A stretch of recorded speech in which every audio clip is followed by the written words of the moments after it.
सर्वदा अवहेलित और विकास ठारू दूर एकाम्र क्षेत्र एवं नुआ विधायकों नेतृत्व में विकास पथरे अग्रसर होउछि। नूतन भाव निर्वाचित विधायक बाबू सिंह प्रतिदिन निज कार्यालय लोकों अभियोग शुणा सहित विभिन्न वार्ड और पंचायत बुली लोकों समस्या संपर्क में आलोचना कर समाधान पर प्रयास आरंभ करुछंती।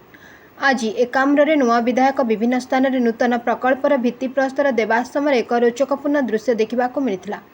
भित्तिप्रस्तर और शुभारंभ फलक निज नाम बदल में केवल एकाम्र विधायक लेखि भिन्न उदाहरण सृष्टि करते विधायक बाबू सिंह। यह तांकर सरलतार निछक चित्रण बोली लोके कुहाकुही हेउथिले।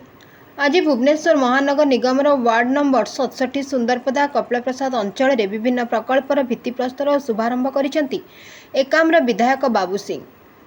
सुंदरपदा हरिया छक ठारू दुर्गा मंडप और पाला मंडप ठारू षंढ क्लब पर्यंत कंक्रीट रास्तार भित्तिप्रस्तर करा जायछि। सुंदरपदा पाला मंडप ठारू आफेड अपार्टमेंट भाया भोईसाई विमला मंदिर पर्यंत गोलेख चंद्र प्रधान घर ठारू सूर्य ट्रेडिंग पर्यंत कंक्रीट नाल निर्माण। यह गोखी बाबा कम्युनिटी हॉल भट्टसाई कम्युनिटी हॉल उद्घाटन करा जायछि।